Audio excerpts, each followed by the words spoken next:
What's going on, my beautiful governors? Welcome to a new Rise of Kingdoms video. Today, we are going to take a look at the skills of new infantry commanders Sargon the Great and Tariq ibn Ziyad. I think the correct pronunciation is Tariq ibn Ziyad, but you're not here for the pronunciation of his name, are you?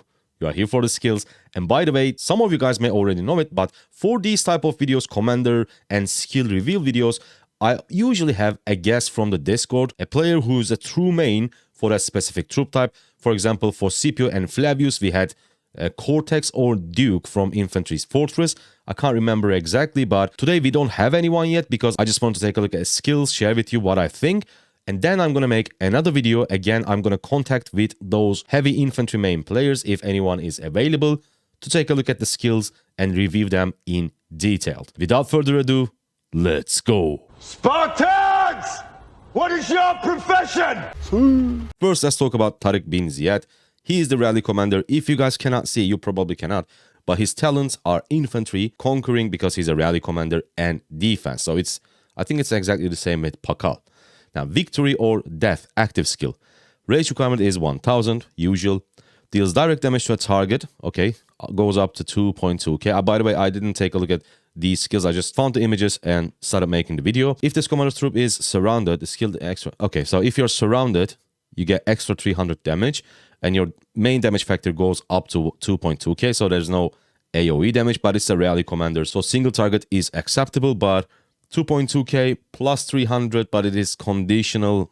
I don't know, maybe we can elevate this damage somehow. We will see. I think I would rate the skill like 3 out of 5. Infantry units led by this commander gain 20% increased attack. Okay, goes up to 40%.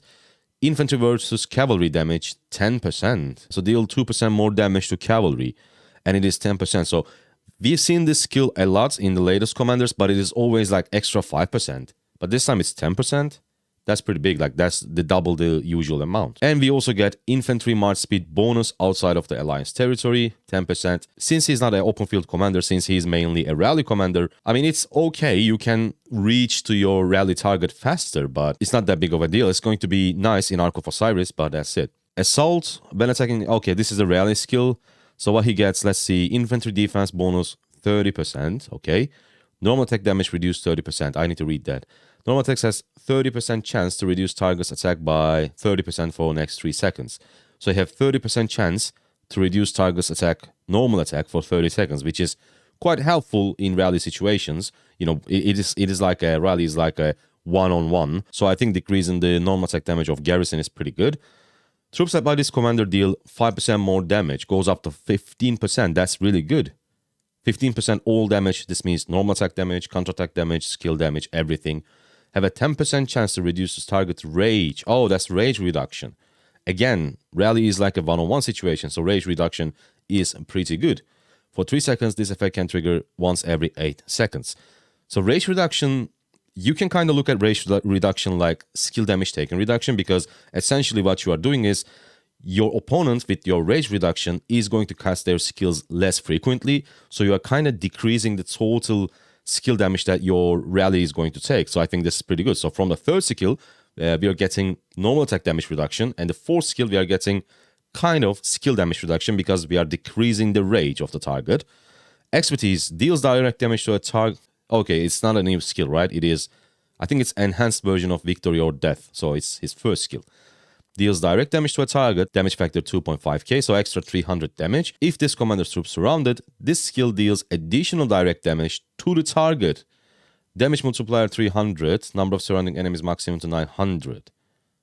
Also, that's pretty unique though. When you are getting swarm in rallies, you usually deal a lot of damage to swarmers, right?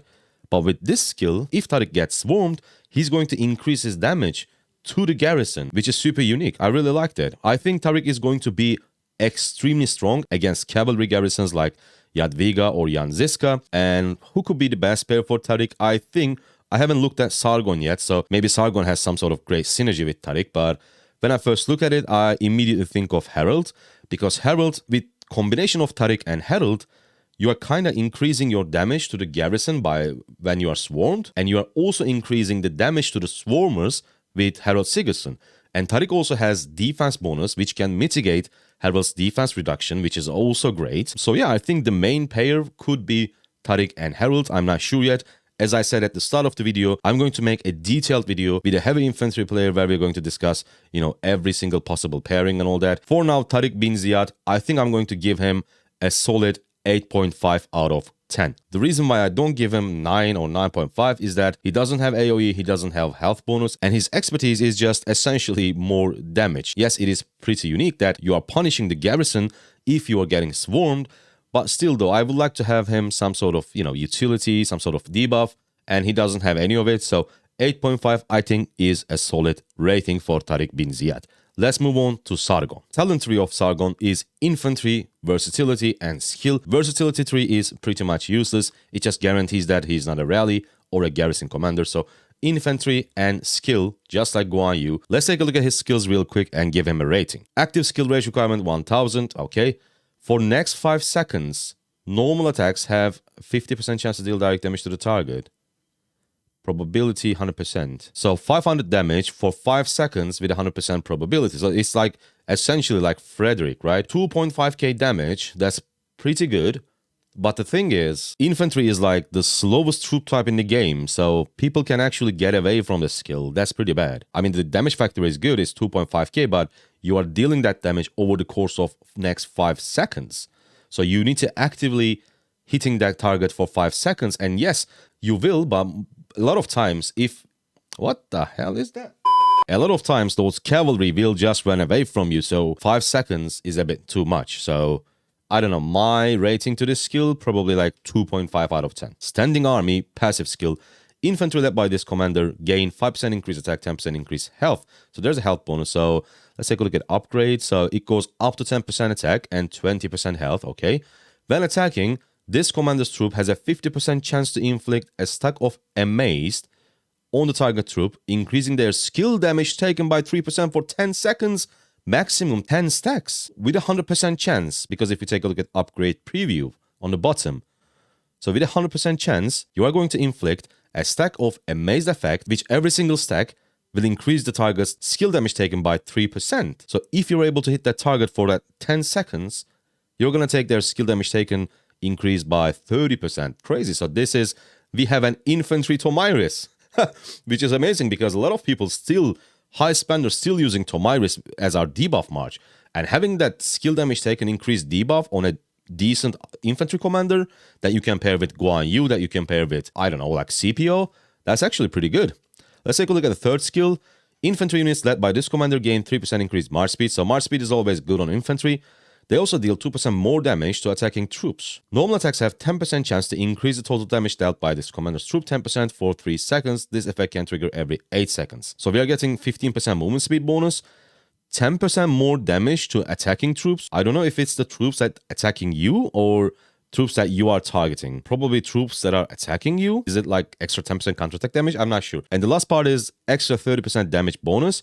10% chance to increase the total damage dealt by this commander's troops by 30% for 3 seconds. So on top of that skill damage taken increased, you are also increasing your damage for extra 30% with a 10% chance. That's pretty good. Like a lot of damage taken. So it is kind of understandable that his active skill is not a 5 out of 5 skill. It's just an alright skill. Anu's Fury passive skill, increase the defense of infantry units by 2%, goes up to 10%. While on the battlefield, okay, when a targeted troop has received 10% of the amazed effect, all stacks are removed and the target troops suffer damage factor, damage multiplier 500. So wait, if I'm not mistaken, each stack is 500 damage? With 10 stack, is it 5,000 damage? Am I wrong? What do you guys think? Let me know in the comment section down below. I'm kind of confused. Like, is it 500 damage because they say damage multiplier 500? For each stack, is it 5k damage when you reach 10 stacks? I don't know. In addition, the troop of this commander receives a shield that lasts for 5 seconds, protection for 150. What is the point of getting 150 shield and goes up to 300? The shield is just there to trigger a skill that is related to shield, but he doesn't have any skills that's related to shield. Maybe he meant to be paired with Guan Yu? I don't know. Expertise reduces skill damage taken by this troop by 15%. Okay, so skill damage taken reduction is pretty good, so it gives him a little bit of tankiness. When this troop is hit by a normal attack, okay, so when someone is actively targeting you, he has a 50% chance of inflicting 2 stacks of amazed on the enemy target. Also, you also can apply 2 stacks of amaze, which means extra 6% skill damage taken increase to a target that is targeting you. That's pretty good. And I think it's going to be really good in rallies too, because with that skill, you can just keep stacking 10 stacks of amaze on the target because that garrison will actively target you. So with a 50% chance, you're going to get that extra 2 stacks in here. So you can reach that 10 stacks very quickly in that rally situation. If the skill is triggered when the commander's troops gets a shield. Oh, no. Okay. Now it makes sense because like he had no skills that is related to shield, and shield damage factor is just 300. So it has to be there for a skill that is triggered by a shield effect, right? So yeah, gets a shield, it inflicts 1 additional stack of wonder. So I assume that it is his amaze stack of wonder. So if that 50% chance of inflicting 2 stacks of amaze effect triggers while you are having a shield, then you're going to inflict 1 additional stack, which is extra 9% damage taken, skill damage taken increase, which is really good. This skill can trigger once every 8 seconds. Okay, I was pretty disappointed at first because his active skill needs you to deal that damage over the course of 5 seconds, and infantry is extremely slow compared to especially cavalry, and cavalry is the main troop type for the open field. A lot of people have a lot of cavalry marches, and it is highly unlikely that you will be able to hit for all those 5 seconds, get the full benefit of the skill. But still, his other skills, increasing target skill damage taken, just like Tomyris, increasing his own damage, getting a shield, a little bit of movement speed, a little bit of defense, health, and from his expertise, skill damage taken reduction 15%. I think I'm going to give him 9 out of 10. I don't know. I might be wrong. I might be biased. People still try to include Tomyris just because she has skill damage increase debuff, right? And this guy, he's not a liability. Like, it's not the only thing that he is doing. He's doing a lot of things. And I think he can be easily paired with Guan Yu. He can be easily paired with CPO. I think you can also use this guy in rallies too. So he's super versatile. Tariq ibn Ziyad primary and Sargon the Great secondary, I think is going to be a killer rally. So people will probably try like Pakal Tariq or Tariq Pakal, Tariq Herald, and Tariq Sargon. And I think Tariq Sargon might perform really, really good. Unless it's a rally that's going to get swarmed, because in that case, Herald is going to be a lot better than Sargon. But if it's not, if you have the field, I think Tariq with Sargon is going to be a crazy rally. So that's why I give this guy a 9 out of 10. But I repeat again, we are going to talk about the best possible pairings. What is going to be this guy's role on the field, main role on the field? Is it worth investing on Tariq? Is it worth investing on Sargon? Right now, it looks like he worth investing, but my advice is, unless you need this commander ASAP, like you are in a KVK past 7 opening or something, wait for the video that we are going to interview with a guy who has every single infantry commander max and knows what he's doing. So consider subscribing to not miss that video. And today is going to be a double upload. On the second upload of the day, I'm going to give you a quick KVK recap. Thank you guys so much for watching. I see you on that video. Bye.